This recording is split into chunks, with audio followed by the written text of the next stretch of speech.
Welcome to Freedom Dreaming Futures, a conversation about future Black possibility. We've been jamming to the uplifting mix produced by our resident journalist and DJ, Davey D. That was Davey D rocking on the ones and twos. I'm your host, Hadari Davis, partner and CIO of Edutainment for Equity. E4E provides a variety of services all aimed at social and cultural transformation through consulting, professional development, and artistic projects. We're excited to partner with the San Francisco Dream Keepers Initiative and the San Francisco Human Rights Commission to welcome our guest, Marc Lamont Hill, and speak in depth about the future of prisons and schools. It's important to note this event, like most E4E events, is about the future of Black people. This is part of a series of conversations we'll be holding with leading figures in Black thought and Black futures. This is a live stream virtual series intended to introduce challenges and triumphs of Black tomorrows by reflecting on the present and how we got here. We're active on several platforms, especially Twitter. And those of you who have made it here this morning, we encourage you to share the link, share the feed, share the event with your colleagues, especially other folks in your professional and personal communities. This is a free event intended to raise consciousness and criticality in our community and to orient ourselves to future possibility for Black people, okay? Our big question for the whole series is, what will the world look like for Black people in 2032? How should we be approaching the future based on all we know about the present and the past? This is our inaugural event. We're very excited to welcome Marc to be in conversation with us about the future of schools and prisons. We want to encourage you to use the hashtag Freedom Dreaming Futures, all one word, hashtag Freedom Dreaming Futures, to ask questions via Twitter. We hope to get to some of them before the end of our discussion today. So if you have questions, we will have a section for questions and answers, and the questions that we'll be filtering through are happening on that hashtag Freedom Dreaming Futures. If you hear something that Marc says, or you hear something throughout the course of this event that strikes you, that you feel is powerful or poignant, we're going to ask you to tweet that out, share that with the community. Quote the people who you hear, mention their names. But we want to be clear that our intention is to impact as many people as possible. And you help with that. You help by disseminating the wisdom and knowledge that Marc shares with us, his vision for the future, by disseminating all of the learning that you get during this time, and especially those quotes, those moments that really move you. If you can just retweet, requote those moments and make sure you label them appropriately, that would be fantastic. So before we jump into this conversation about the future, we want to provide some context and background for the topic. And we've devised a couple of ways to do that, beginning with a short bit by the boss of Edutainment for Equity, Candace Davis. So check this out.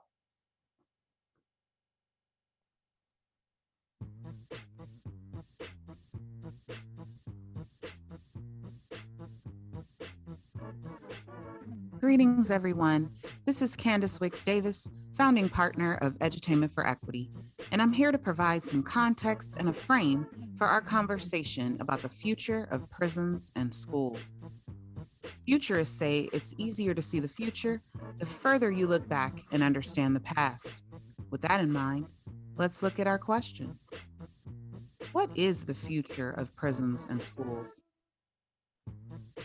Let's begin with schools. We could spend our time talking about the legacy of Black futures trapped in white schools, from how it started to how it's going locally in the Bay Area and nationally across the country. Here in California, we have a large teacher shortage impacting schools that were already depleted of teachers that look like the students they teach. We know what happens when they teach us.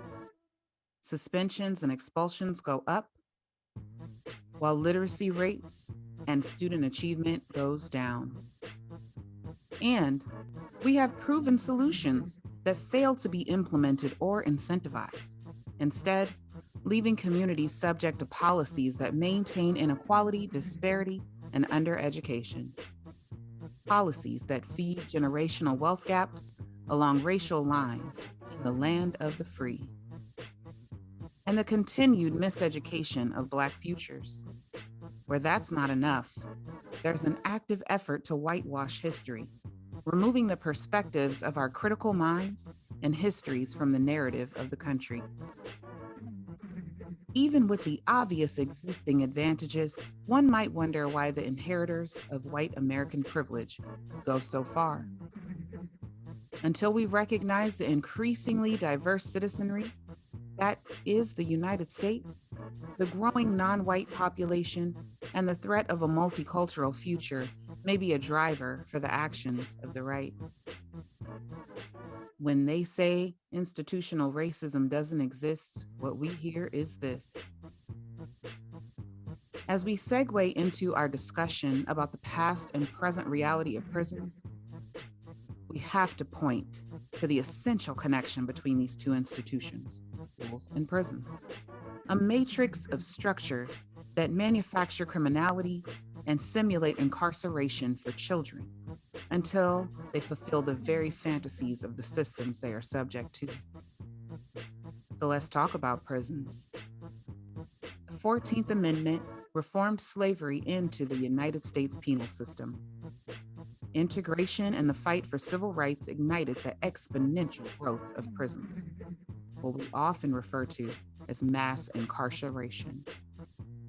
The percentages with regard to race and gender have always been inequitable, always with a disproportionate impact on Black futures. The various tools, policies, and practices that contributed to this boom were designed as responses to the present and the past, but were oriented to manifest the future we're living in. Our today is the future of those who wrote those policies and designed those systems in the past. This is evidence that the futures of these systems are being discussed. And as Davey always says, if we're not at the table, we're probably on the menu. Many scholars have written eloquently on this subject, including our guest. Welcome to Freedom Dreaming Futures. Back to you, Hadari.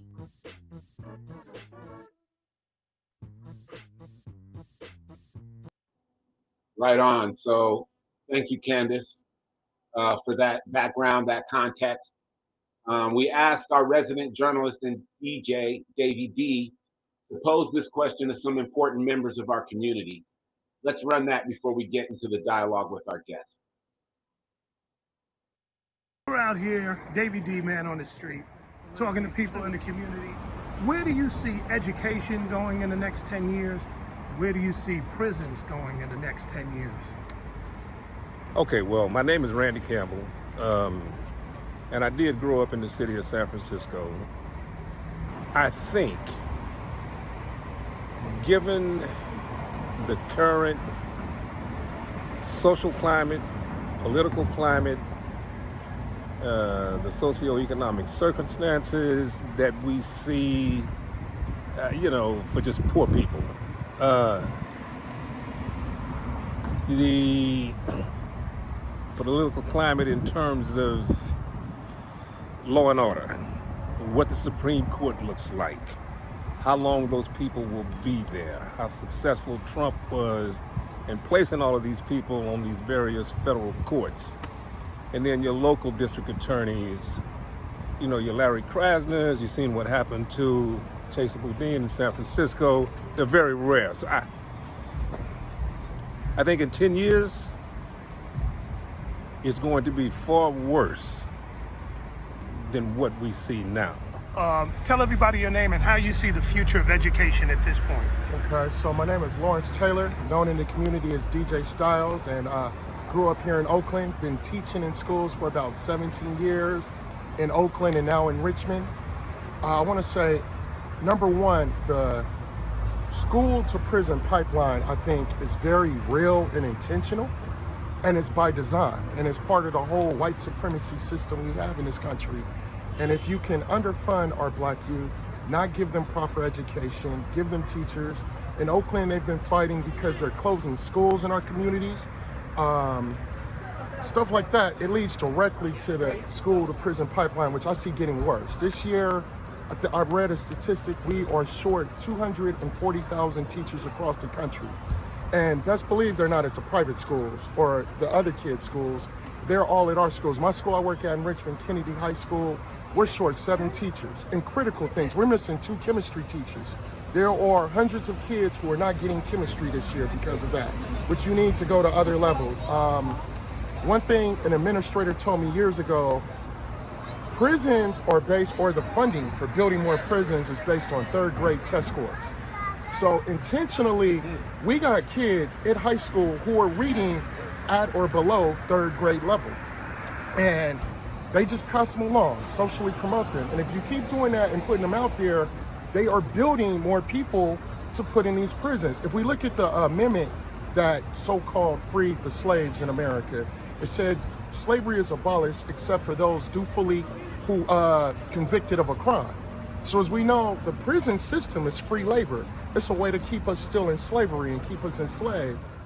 We're talking about the future of education. Where do we see things 10 years from now? And where do we see prisons headed 10 years from now? Yeah, my name is Sergio Arroyo, longtime educator here in the Bay Area, also a longtime community organizer here in the Bay Area. And so, yeah, I mean, you know, the future of education, I mean, you know, things are looking bleak right now. You know, I think the constant erosion of public education is something that we're going to have to continue to fight, you know, and I think, you know, Brother Pac had it right? It's like the powers and the people and the politics that we address. And so I think the question is just, yeah, or do we have the capacity to rally our folks, right? And to participate in the political spectrum that sometimes isn't so sexy to folks in the community, but I think is hella needed right now, you know? And yeah, I think likewise, you know, I think the right is going to continue to attack education, ethnic studies for sure. And so we got to stay vigilant, you know, and I think more than that, I think it's just that reminder that, you know, we need to create more learning spaces in the community, diverse learning spaces that are independent of the current educational system. Talk about prisons. Where do you see that in 10 years? You know, 10 years ago, I think if you would have even brought up the term of abolition, I think most folks would look at you like you were crazy, you know, and just in 10 years, right, how much that has moved, right? I think now, more than ever, I think the reality of abolition being something concrete and real, I think is very real in a lot of communities, you know. And so here in Alameda County, we're definitely looking to launch a campaign, Dream Beyond Bars, to end youth incarceration in Alameda County. And I think if we can do that and serve as a model, we can definitely continue to spread that, you know. But we have to be vigilant, and I think we have to maintain participation in the political spectrum. Yeah, that was fantastic. Thank you, Davey, for that. Those 3 different visions of the future for Black people. We want to encourage all of you in the audience to use the hashtag Freedom Dreaming Futures, all one word, to ask questions on Twitter and to get your questions in as we proceed. But with that, I want to welcome and introduce Dr. Marc Lamont Hill, who's an award-winning journalist, author, and the Steve Charles Professor of Media, Cities, and Solutions at Temple University. Temple University. He's also the host of the nationally syndicated TV show Our World with Black Enterprise. Marc does a lot. He teaches, he lectures, he interviews, he writes, and most of all, he thinks deeply about engaging Black people with the future. So today, we want to engage Marc Lamont Hill, the futurist, and talk with him about his vision of the future, especially as it relates to prisons and schools. So Marc, welcome, brother. Welcome to Freedom Dreaming Futures. We're honored and delighted to have you here with us, brother. My brother, it is good to see you, and it's good to talk to you. Shout out to you. Shout out to everybody who helped organize this. Of course, our sister, my sister Candace, thank you to her for doing this amazing work. Shout out to my brother Davey D, one of my longtime friends and comrades, who, other than his questionable taste in football teams, is a wise and brilliant brother. And I'm just grateful to be a part of this. So thank you all for inviting me and letting me dream with you a little bit. Word. So with that, I want to jump to the first question, but I kind of want to, give an opportunity for the audience to kind of get oriented to the kind of futures thinking that we want to do. So I know that the folks, we all got to be in the right frame of mind to hear about your vision 10 years from now. So I'm going to ask you this first question. Yeah.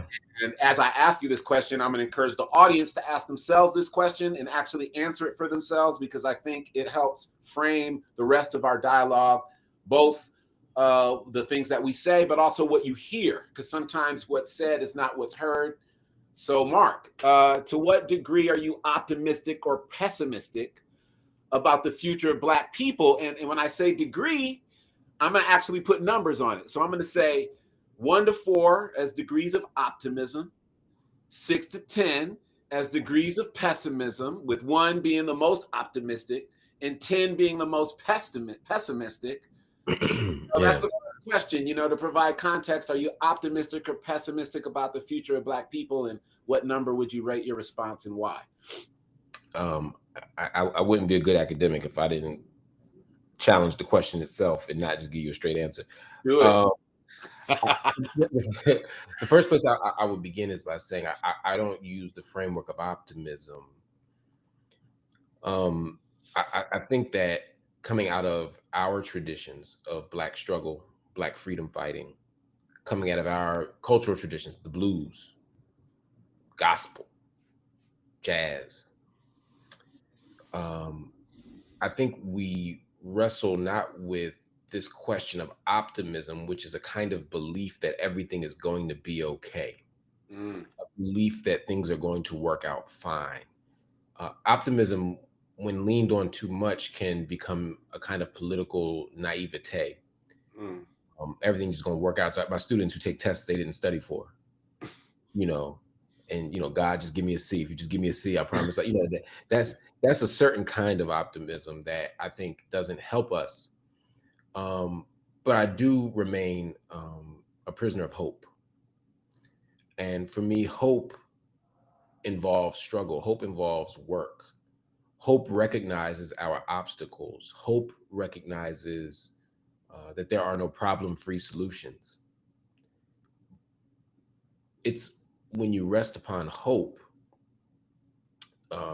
that I think you struggle better. Mariam Kaba talks about hope as a discipline. I remain committed to the discipline of hope, because hope is a belief against all evidence to the contrary, right? Hope is the radical imagination. Hope is what Robin Kelly calls freedom dreaming. Hope is hard in the face of white supremacy. Hope is hard in the face of capitalism. Hope is hard when we struggle to free people from death row and they get executed. We struggle to organize and we remain unfree. And so for me, hope requires a lot of work. Mm. And it's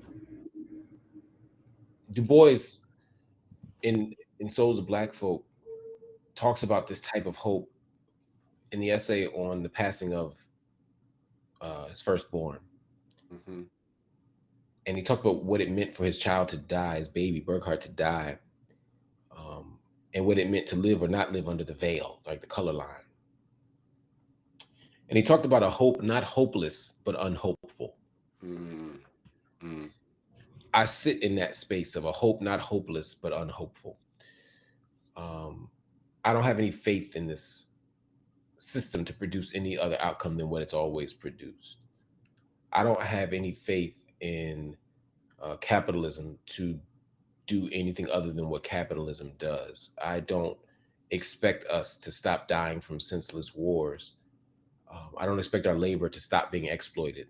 Mm. I don't expect them to build schools and starve prisons. Mm.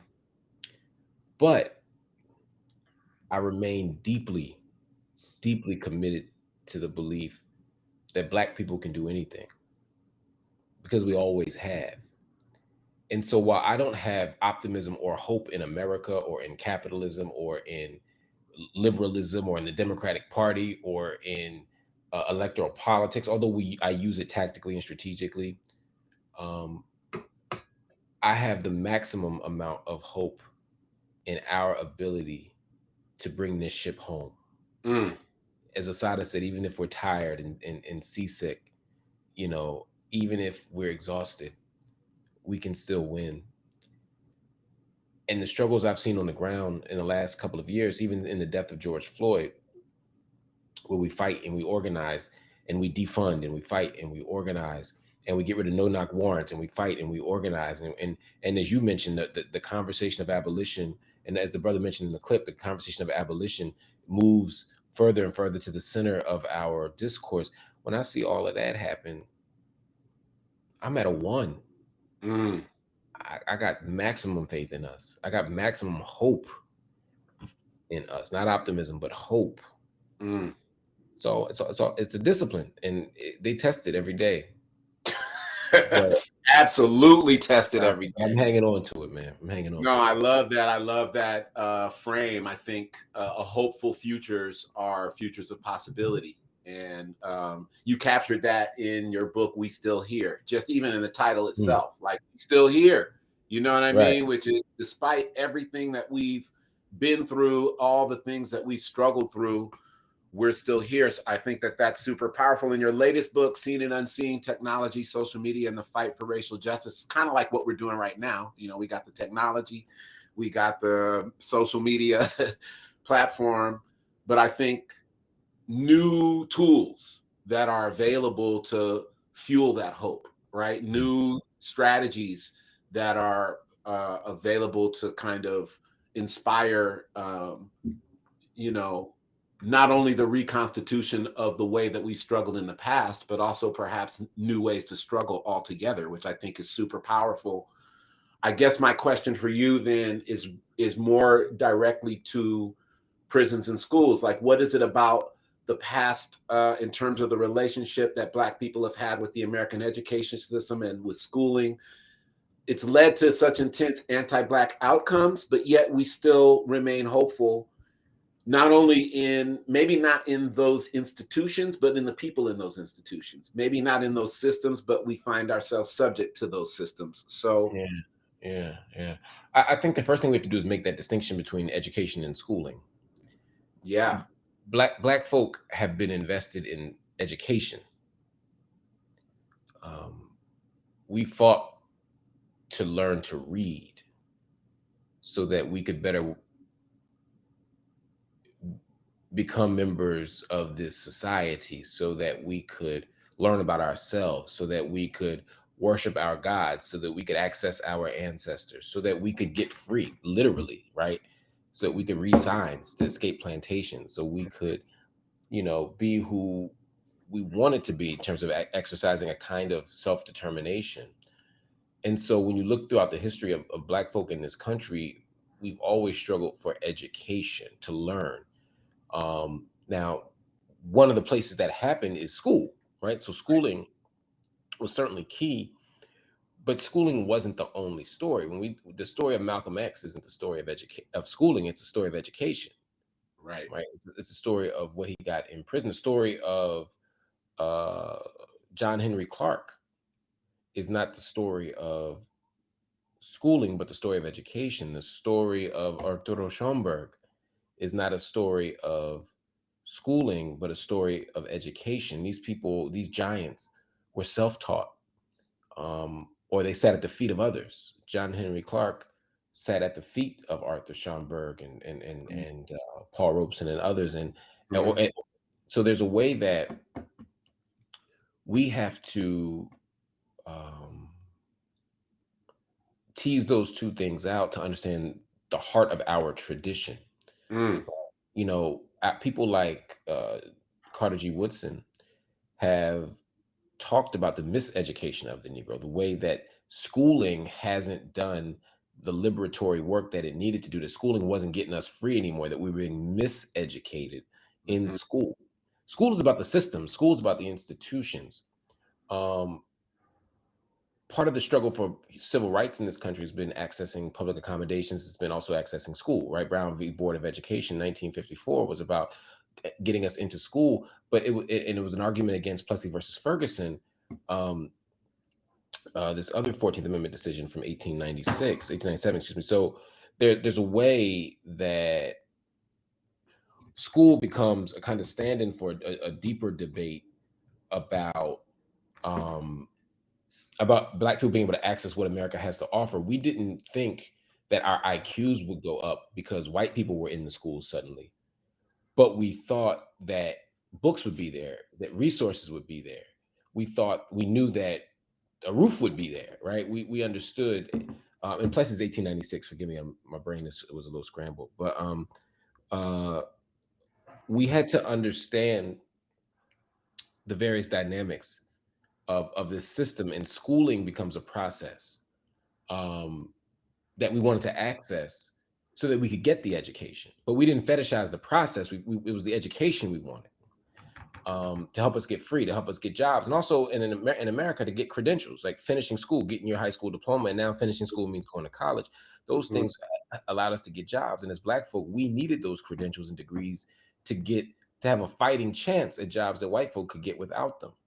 Right. So all of this stuff was part of the process. It was all part of the journey, and so the fight to get free is intimately bound up in the fight to access a liberatory education, an education that will help us get free.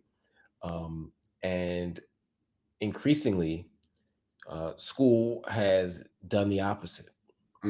School has taught us how not to be free. School has stripped us of our ability to reason, and our ability to make critical distinctions, and our ability to quote Bertrand Russell, to reduce the, what do you say, the education to reduce the seductions of eloquence, right? That people can't just talk you into some wild shit, right? That you can actually learn and understand, no matter how smooth it sounds, to be able to actually, analyze something. This is all part of what we're supposed to be doing.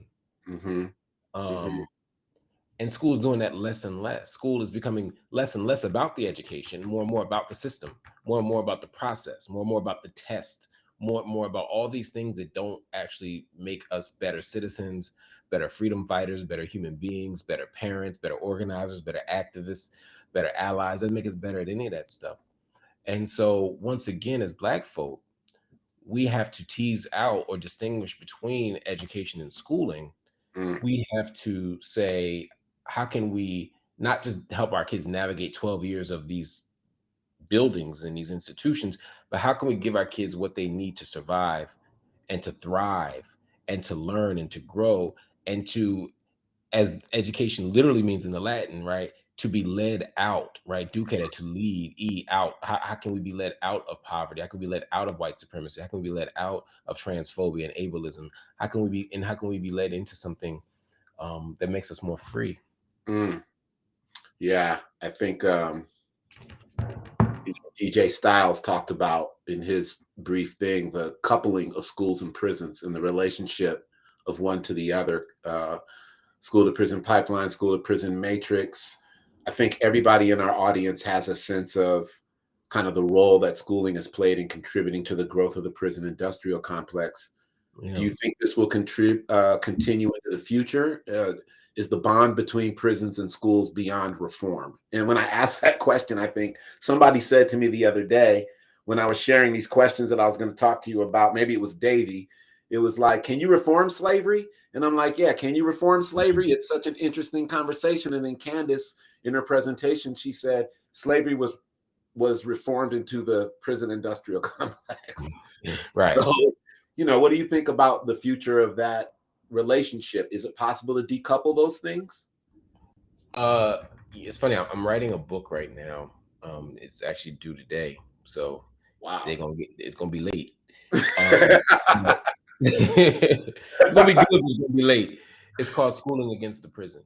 And part of what I'm trying to do is help us think about how we can do school differently. School is not prison. School is a site of extraordinary suffering and misery and pain and violence. It's also a site of extraordinary redemption and peace and growth and expansion. School can be lots of things. We just have to reimagine it and do it differently. As school is constructed right now, yes, school is absolutely coupled with prison in ways that we don't even think about. And I'll talk through about some of those ways. But it doesn't have to be that way. There's a book called The Peaceable Classroom by Mary O'Reilly. It came out during the Vietnam War era. And Mary was an English teacher who at the time I think she was a student. She had gone to this lecture. She'd been really inspired by this Egyptian literary critic, Ihan Hassab, I believe his name was. And she asked the question, is it possible to teach English in a way that will stop us from killing each other? And it was such a provocative question. And it's a question that has stayed with me as an educator, as an organizer. Is it possible to teach English so that people stop killing each other? And that question was first raised by Ehab Hassan. And I hold on to it when I think about what we need to do now. And I say, is it possible to do school in a way? In fact, I say how, not even is it possible. How can we imagine school in ways that stop us from caging each other? And I say how, not is it possible, because I begin from a place of, again, that radical hope. Absolutely. The possibility that other worlds are possible. Yeah. And so it's so interesting because the language of schooling has been wrapped up with the language of prison. So we use words like detention, suspension, holding. We have punishment. We have this discipline, which is actually punishment. Like they're the same thing, right? Yeah, the structure. Displacement. All of these kind of characteristics that we find in the prison system, out of sight, out of mind. This idea that the teacher can just call security, come get this kid, put him in a room, and then I don't have that problem anymore because they're not here, right? Yeah. Part of when you live in the context of a punishment state, where we penalize everything, right, and literally put people into the penal system, we are effectively erasing our contradictions, hiding our contradictions, to use your language of hiding, right? In society, we've had mass incarceration, right? I don't like to use that language, mass incarceration, without qualifying it, because mass incarceration would suggest that we live in a country that locks up all of its citizens at an alarmingly high rate. We don't have mass incarceration. Right? It's not like it's mass incarceration of Black people. It's mass incarceration of brown people. It's mass incarceration of poor people. Mass incarceration of mentally ill people. Mass incarceration of unhoused people. That's right. And And we have to be honest about that. Mm-hmm. And so when we have people in mental facilities in the 70s, and then we suddenly, and I talk about this in my book, Nobody, and then we take the funding away and they end up on the street, and then we criminalize being on the street. We've effectively criminalized mental illness. And That's then right. we crack hits the streets and people are self-medicating with crack. And then we intensify the war on drugs. We're criminalizing drug addiction, a medical problem. So we criminalize our problems. We hide the contradictions of empire, the contradictions of capitalism. Absolutely. We hide them and we throw them. We use the prison to resolve the contradiction. That's a civic crisis. It's a crisis of democracy, but it's also a crisis of imagination. It's a crisis. It reflects how we think about dealing with the vulnerable. So when I walk into a school and the first thing I do is I have to wait in line and there's surveillance cameras and there's dogs and there's school resource officers and there's all this stuff. I've mirrored the infrastructure of prison because we believe that the way to get safer is to militarize. The way to get safer is to arrest our way out of it, right? School hallways are long corridors of brick and steel. And we sit in a room with the door. It's very much designed like prisons, just big prison cells. And then we go, and then the bell rings, and then we leave and we file to the next one. Cells and bells, right? That's what school is, cells and bells, right? So we have the architecture of the prison. But then when someone does something that violates the rule, our first instinct, particularly when it's Black and brown people, because again, we don't have a suspension problem. We have a school discipline gap, right? Where it's a Black problem, it's a brown problem. It's a student with disabilities problem. It's a trans student problem. What do? Our first instinct is to cast them out, even when it don't make no sense. Hadari doesn't come to school. He cuts school every day. Oh, we found out. Oh, you cut school. You know your punishment is you suspended. Right? It sounds illogical and ridiculous. Right. Unless the punishment is the point. Mm-hmm. Right? Mm-hmm. We say with the torture, the cruelty is the point. The punishment is the point. Mm. And so we create policies and we create forms of engagement that reflect the idea that when we have issues and challenges, that we cast the person out. Mm. Right? We have the problem of poverty, the problem of homelessness. We cast them out of society and hide them in the cages. Right? We have the problem of the kid who speaks out in class or who yells or does harm, and we cast them out of the community. And again, it ain't like most kids who get suspended don't get suspended for violating a clear rule, like punching somebody in the face or smoking crack in the back of the classroom, right? It's not that. Right. More than 80% of the violations are what we call disciplinary moments, where teachers or other school personnel have to make a subjective interpretation of a student's behavior. I look at you in class and say, you look disengaged, you acted disrespectful, you were threatening, etc., etc. And so I'm a teacher. It's very, and in the same way that the teacher might really believe you're being a threat to me, right? In the same way that George Zimmerman may have really believed Trayvon Martin, armed with an Arizona iced tea and Skittles, was a threat to him. I don't actually think that Darren Wilson didn't think Mike Brown was violent. The problem is he wasn't. Right. But because we have scripts that are racialized and gendered and sexualized and all these other things for who and what people are, when you come into the room, I already have an idea of what you can be. And that shapes how I treat you. It shapes how I discipline you. It shapes how I respond to you. And so if the building is structured like a prison and the rituals of school are designed like prisons, the book bans are just like prison, the discipline policies are getting more and more expansive, just like prison, right? And the penalties are deeper. We got 6-year-old kids getting carried out in handcuffs for having a temper tantrum, right? For getting arrested for disorderly conduct, which is the most vague and nebulous thing ever, right? You can lock anybody for disorderly conduct. Absolutely. Right? And so when all this stuff is happening, then schools are absolutely pipelining people into prison, but it's not just the kind of sociological analysis we need. There are philosophical questions we have to ask about the role of punishment in society, right? There are aesthetic questions we have to ask about what it means for a building to be built like the Panopticon, to be built with surveillance and towers and cages and cells and bells. We have to ask the aesthetic question and the philosophical question, as well as a sociological question. And ultimately, we have to figure out how we can do school in a way that will stop us from caging each other.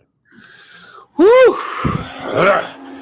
Yeah, it makes me want to do the same thing you just did. Like, woo. So let's move towards hope then. Let's try to get more into the hope. What are 5 things that you see happening in education today that signal a hopeful future for Black education? 5 is an interesting number. For one, as I say in my book, we still here. As my Palestinian brothers and sisters talk about, right? Al-wujud al-muqawama, right? Al-wujud al-muqawama, right? The existence is resistance. Yep. The fact that we've withstood Jim Crow and Jane Crow, we've withstood black codes and slave codes, we've withstood slavery, we've withstood the COINTELPRO, we've withstood the worst that this country has to offer and are still standing and thriving. As long as we're still alive, I believe we got a shot. And we got, and not just a puncher's chance, right? Not just the Oakland Raiders on week 1. I'm talking about we got a good chance. We could actually win this thing. Not just the Raiders on week 1. In 1967, 1968, April 3rd, 1968, when King gives his final speech, he says, only when it is darkest can you see the stars. We've been in such a dark moment. We were in a pandemic. We were getting murdered in the streets. So much was happening. And yet these young people took to the streets and organized and fought. Defunding the police is a star.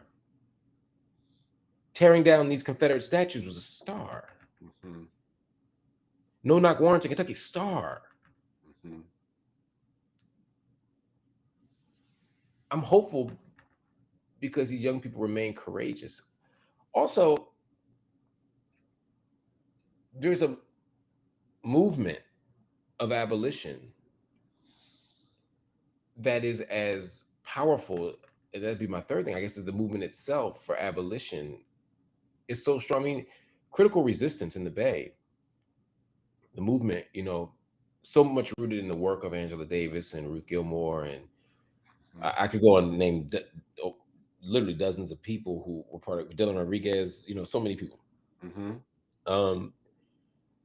That work was once a marginal part of the conversation. Now it's at the center of the conversation. We're talking about abolishing prisons and policing. And that's pretty damn amazing. I'm hopeful because abolition is at the center of our conversation. Yeah. I'm also excited at the movement of radical educators that I see coming up all around the country. I mean, I look in the Bay, I see people like Jeff Duncan Andrade. I see radical Black educators here in Philadelphia. I see in New York. I see people committed. I see the Philadelphia Student Union here. I see young people organizing. More importantly, I see an educational left that is pushing back against the mainstream, even at a moment where they're banning books and they're locking up kids and they're and they're doing all these things. I see something different. I'm hopeful. I'm excited even. And this might be the reader in me, but by the books that are out. Yeah. There are books that are, we're seeing the 25th anniversary of Freedom Dreams. Yeah. Robin D.G. Kelly, a book that's like a secular Bible for us. Yeah. We see a book No More Police by Andrea Ritchie and Mariam Kaba come out this week. We see so much literature coming out that forces us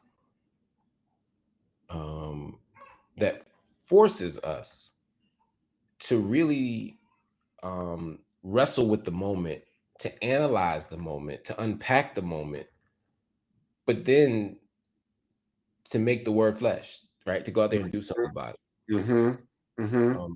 And then another thing that makes me excited, I might be on 6, might be on 5, depends on how you think about what I just did, is I'm loving the internationalism. Yeah. I'm loving the global perspectives that I'm beginning to see. We left Ferguson in Ferguson summer 2014, and we went straight to Palestine. Mm-hmm.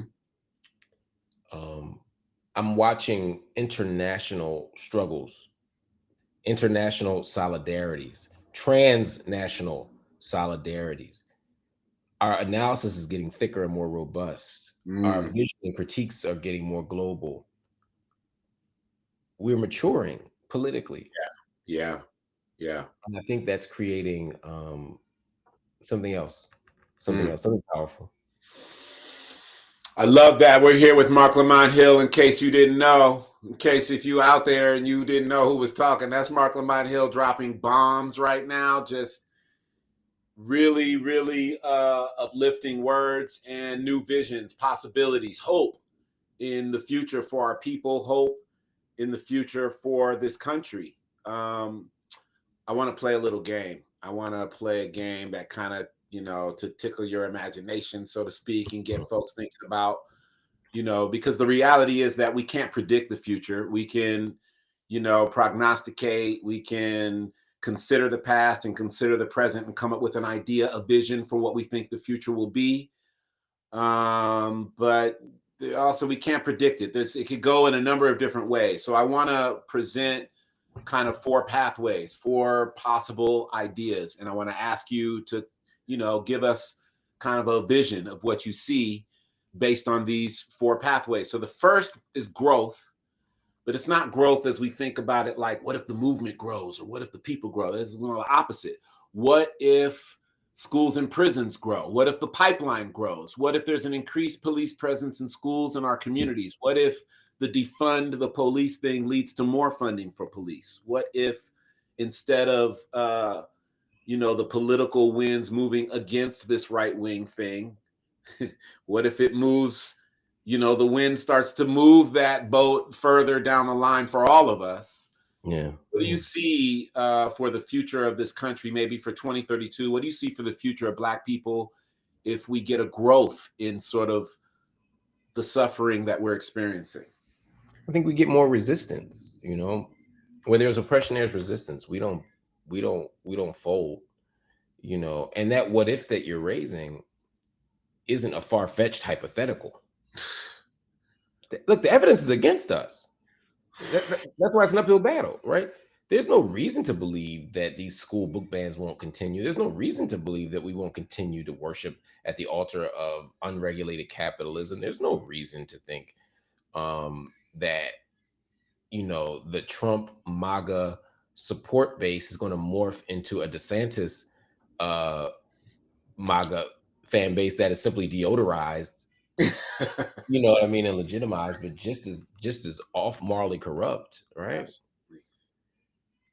The evidence is against us. If Biden is as good as it gets, we in trouble. Well, Biden is talking about if the Democrats talking about more funding for police this week, then what are we gonna do when the next Republican comes in? So Yeah. I don't assume that things aren't going to be moving in the direction that you offered as a possibility. What I assume though is that we will face that head on, that we will push back, that we will challenge, that we will fight, that we will organize. You only get what you organize for. Absolutely. And I believe that the more oppression we experience, the more organized responses you'll see from Black folk. And that brings me great joy. I love that. I love that. So let's look at the opposite then. What if the federal system supporting prisons and schools was completely defunded? What if that system collapsed as we know it on the federal level? And some would Yeah. say, abolitionists believe in the collapse of these systems. Yeah. Yeah. Abolition is also an affirmative vision, though. Abolition Absolutely. isn't, it's not just about the world we don't want. And oftentimes, as abolitionists, we spend so much time, necessarily so, critiquing policing and prisons and talking about the world we don't want. But when I think about abolition, I think about what it means to live in a world where all your needs are met. That's where I begin. My abolitionist dreams begin with the fictive and the speculative, the futuristic.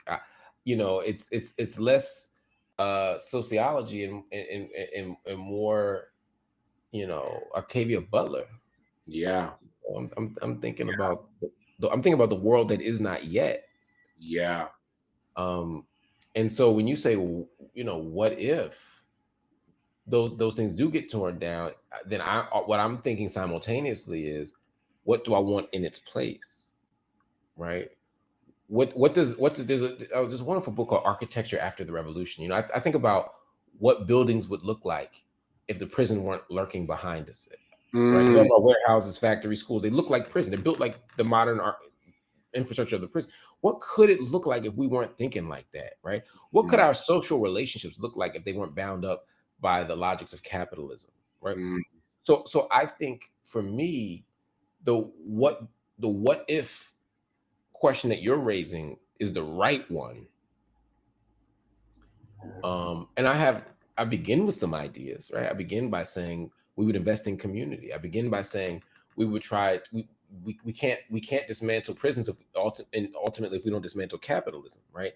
We can't dismantle policing if we don't dismantle private property, ultimately, right? I mean, because that's what police are for, to protect property. How do we? So ultimately, these freedom dreams we have to be animated by a certain kind of shift in our politics and our praxis, both our theory and our action. For me, those are things that answer the what if question, or the what do we do when question. We need to figure out how to do public safety so that safety and justice go hand in hand without policing, right? We have to think about harm rather than crime, so that we can figure out how to repair what was done to folk rather than punish who did the thing. These are our futures. These are what abolitionist futures look like.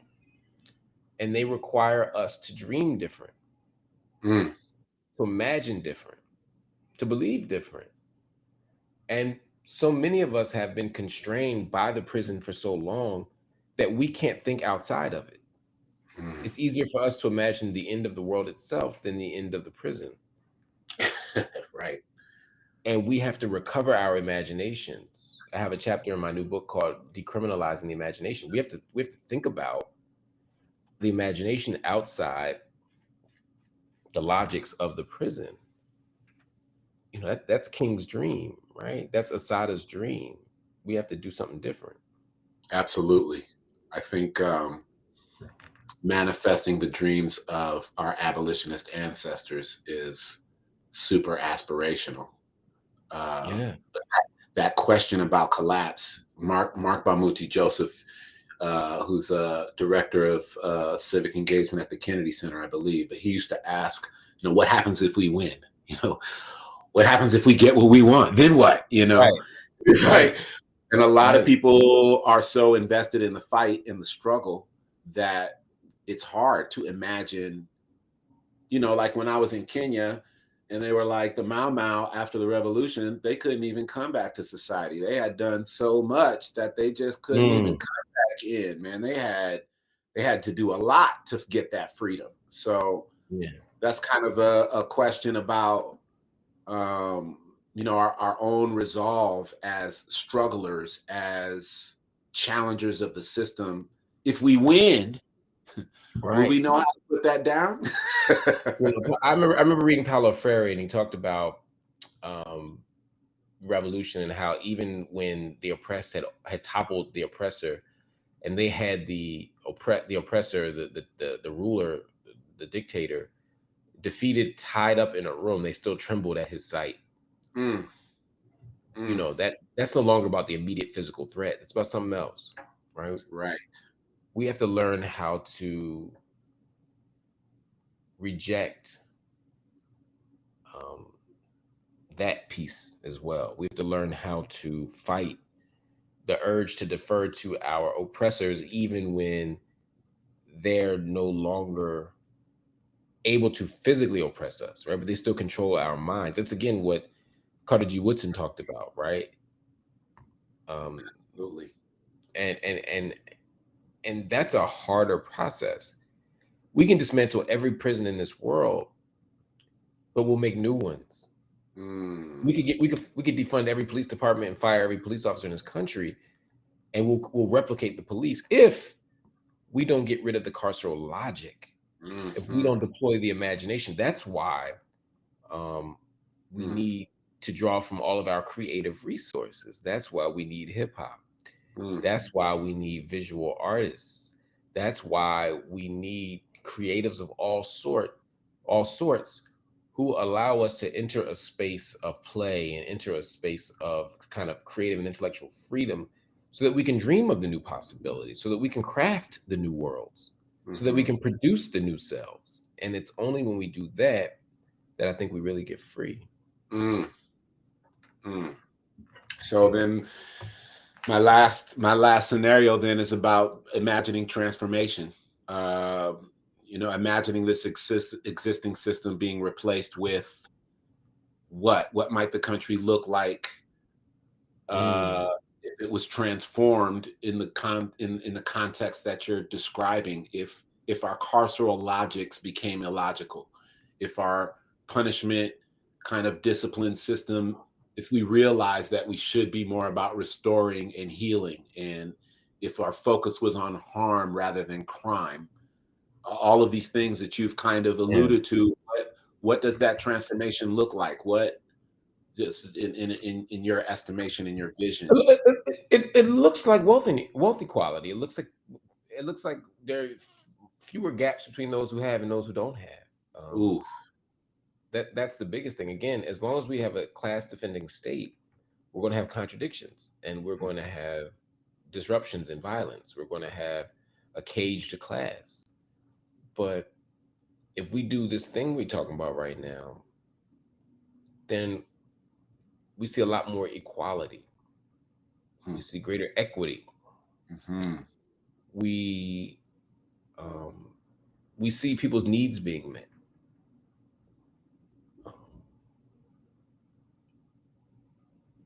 We see peace and safety. Yeah. People with homes.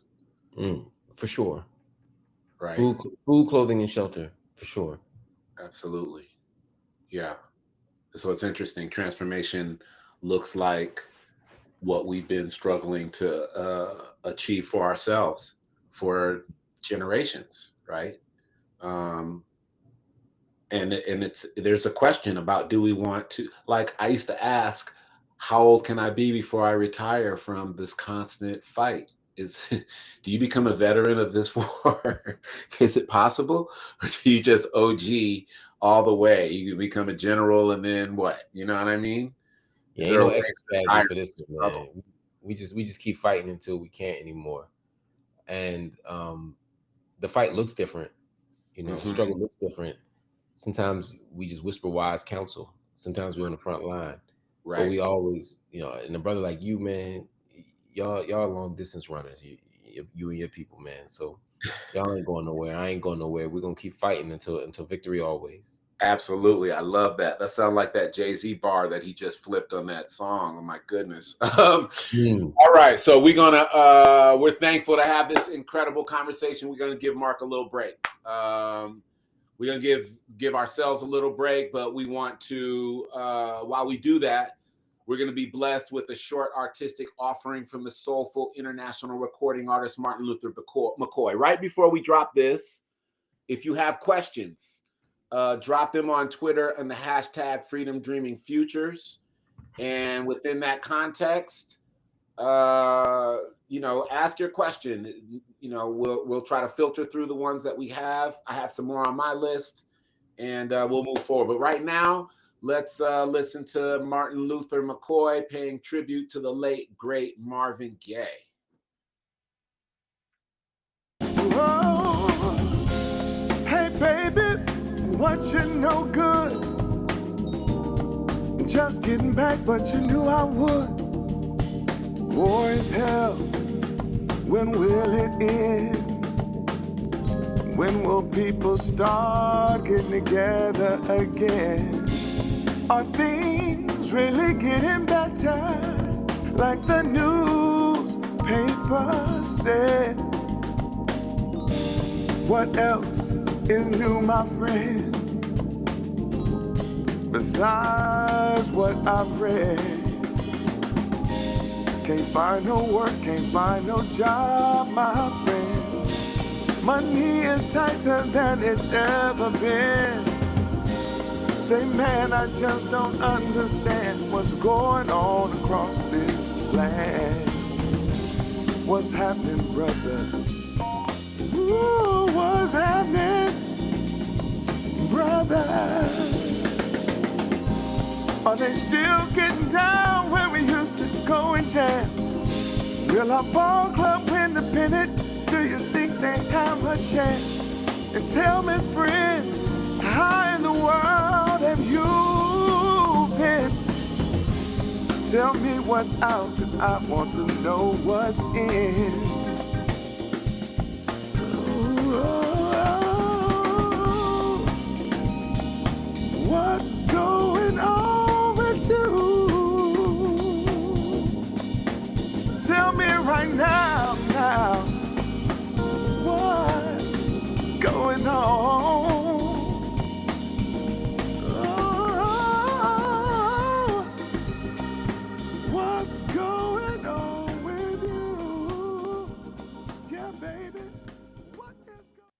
Yeah, thank you, Town Futurist Media, for that brilliant video. And that was my man, Martin Luther McCoy. You can find him on Instagram at Martian Luther. You That's can a also bad boy. Google that cat up and, upload his music. He's killing it. His music is wonderful. We really appreciate that artistic interlude. And Mark, we're thanking you for your patience, your grace, your I'm loving this, brother.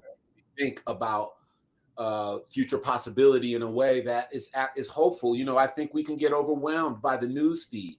Just this morning, body cam reports we get like cats can get away with incredible crimes against the government and not get convicted or even tried, and then like other cats who haven't done nothing are getting shot in their bed. So thinking about hope, thinking about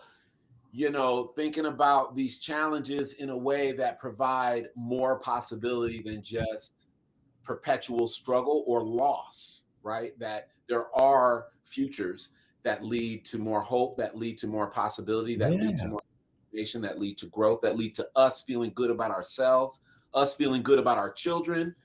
So I just really appreciate you framing it like that, because it's a struggle, man. It's a struggle for all of us, even those of us who are in the trenches. Like, it's a struggle, right? And you heard it in the man on the street thing. Like, these are three people who are fully engaged in the fight, and even their visions was like, it's going to get a lot worse. You know what I mean? Even the visions of those of us who are in the fight are like, man, I think it's going to get a lot worse. I think we're going to have to dig in more. I think I need to be more armed. I think I need to be more trained. I think I need to be more prepared. And that's heartening on the one hand, because it means that our soldiers, to you loosely use that militant metaphor, our soldiers are arming up. But it on the other hand, it's like cats are in their 50s, in their 60s, in their 70s, in their 80s, wanting to enjoy life and still bombarded with this heat that's coming the same way it was coming in 60s, 70s, 80s. You know what I mean? It's like it's perpetual. So It is and it's not though, right? I mean, there's a way also that we can mark our growth and our progress. Sometimes the narrative of discourse of progress is used to kind of stop our resistance. Like, look how far y'all came, stop tripping. right. I fully accept that. But there's also a way that we got to be honest and say, the fight. I mean, I was talking to my brother earlier today. My father and my uncle Bobby. Of course, I own Uncle Bobby's Coffee and Books, black bookstore out in Philadelphia. Support it, go to unclebobbies.com. But my Uncle Bobby was born in 1917. My dad was born the decade after him, but in Wilkes County, Georgia, they couldn't even go to 12th grade. Right. My dad had to go 2 counties over just to get 11th grade. They wouldn't give them 12th. They had to join the military just to find a way to survive. Uncle had to ride behind Nazi POWs on the train ride back from World War II. Mm-hmm. The schools that they had in Washington, Georgia, Wilkes County, the schools we're fighting in Oakland right now or Richmond, I mean, they're better than anything that my parents ever had. Right. My mother was born in Farmville, Virginia. They shut down Prince Edward County schools so that they wouldn't have to integrate. And they said, if we got to integrate that black people, we just won't have school. Yep. Yep. So, as badly, again, the violence that we're facing, the oppression that we're facing is extraordinary. But we've also had so many victories, and I don't want us. Part of what keeps me a prisoner of hope is that we do win.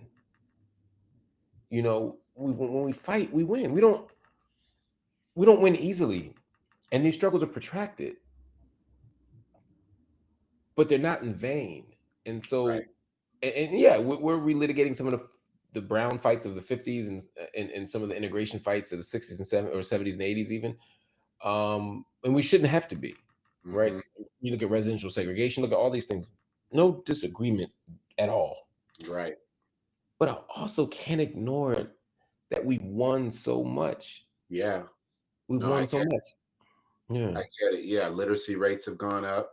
Graduation rates have gone up. We're reading at a higher level. We're reading books. We're reading books. We're not just reading poems or essays or articles. We're not just writing short paragraphs or essays or little papers or journal entries. Like, we're writing whole texts. Even we have films now. We have films that we're making that are masterpieces that are capturing our experience. We have the word from the street. We got these MCs who have been able to articulate a street wisdom and a consciousness criticality that's on par with some of the things that are happening in the best academies in our country among our top scholars with all these degrees, and are you smarter than Jay-Z though? Like, because dude's bars are bananas. You know what I mean? Like, all these degrees. Although Hov was talking crazy yesterday on Twitter. Hov was talking some crazy stuff on Twitter. He was.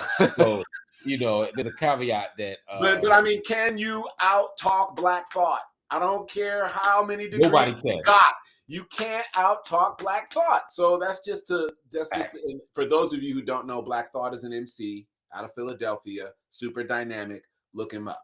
But that's just to say that we have scholarship in unscholarly places. We have new perspectives that are broad, that are coming from a much larger kind of collection of ideas and voices than we've had in the past. So that is incredible. So I want to ask you this. It's coming through our questions, reparations, because that's a future-oriented kind of policy idea. It's a future-oriented, nationally and locally, and it kind of feeds into this idea of new imaginaries around the way resources can be distributed. So do you have a vision around reparations that fits within this transformative idea? Yeah. For me, you can't talk about abolition and not talk about reparations, right? What's more restorative than repairing the damage done after 400 years of slavery? I'm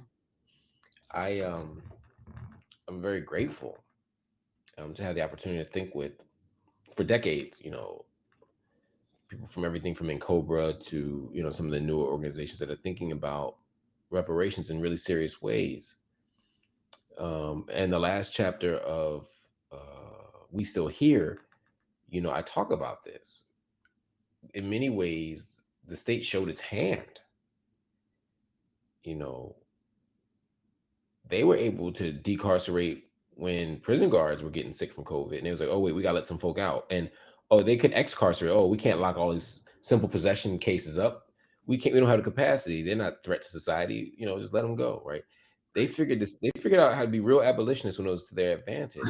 They found $1 trillion, trillion with a T. They found $1 trillion to bail out capitalism, right? You know, PPP loans and America Cares Act, all that stuff. Yeah. Which is the broader umbrella, of course. So when they say, well, how we do reparations, how do we know who to give it to? How do we find the money? They found all them answers real quick when American capitalism was on fire.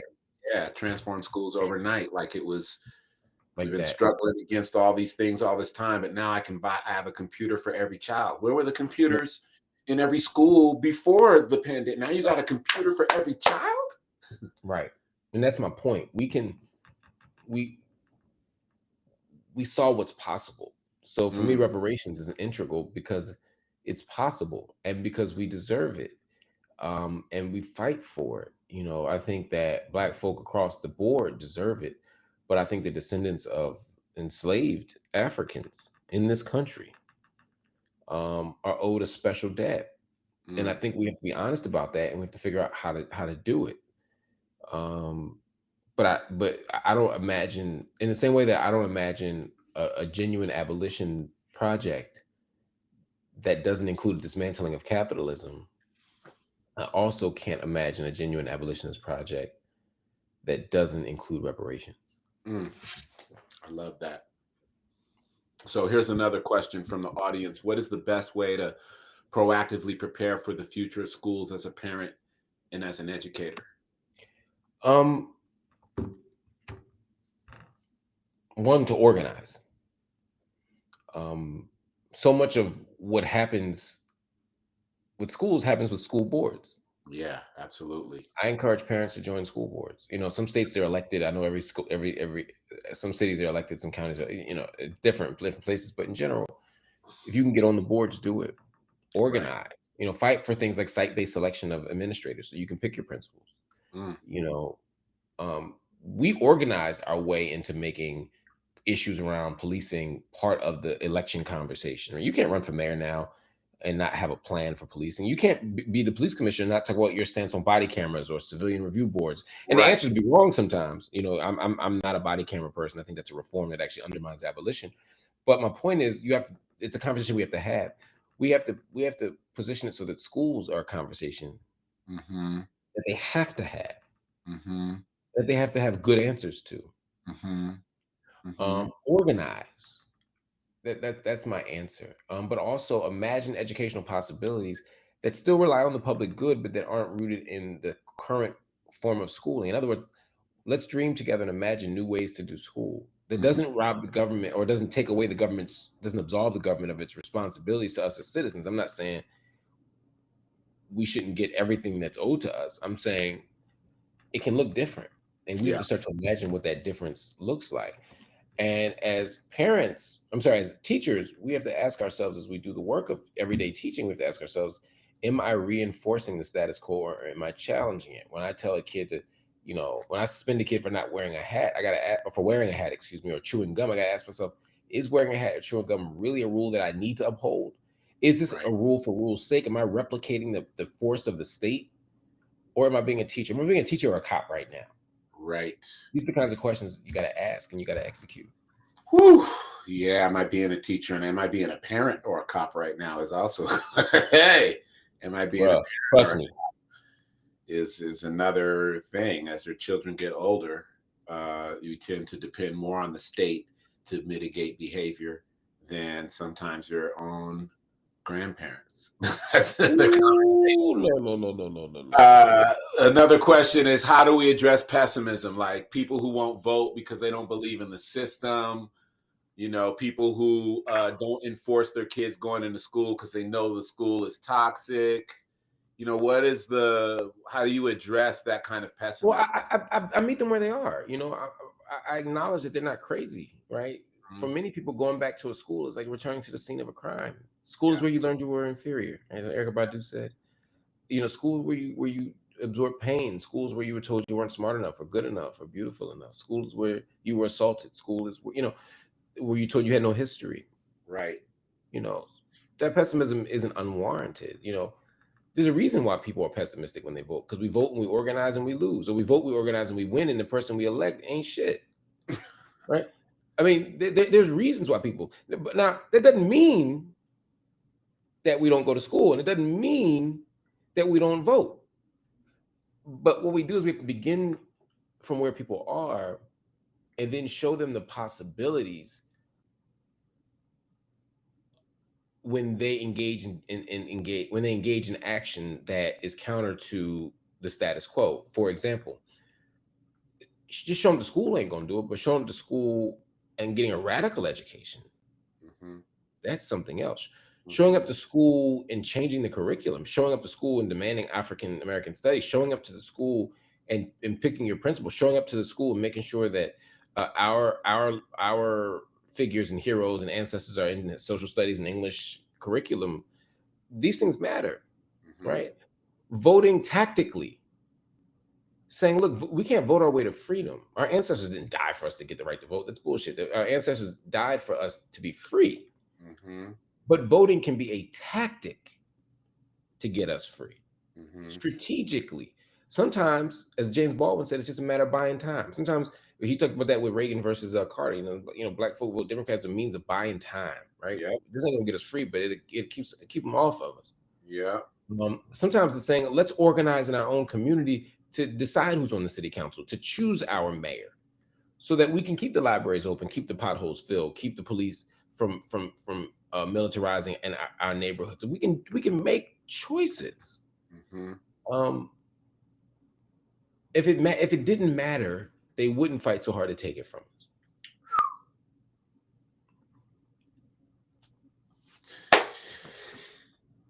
We're here with Dr. Marc Lamont Hill.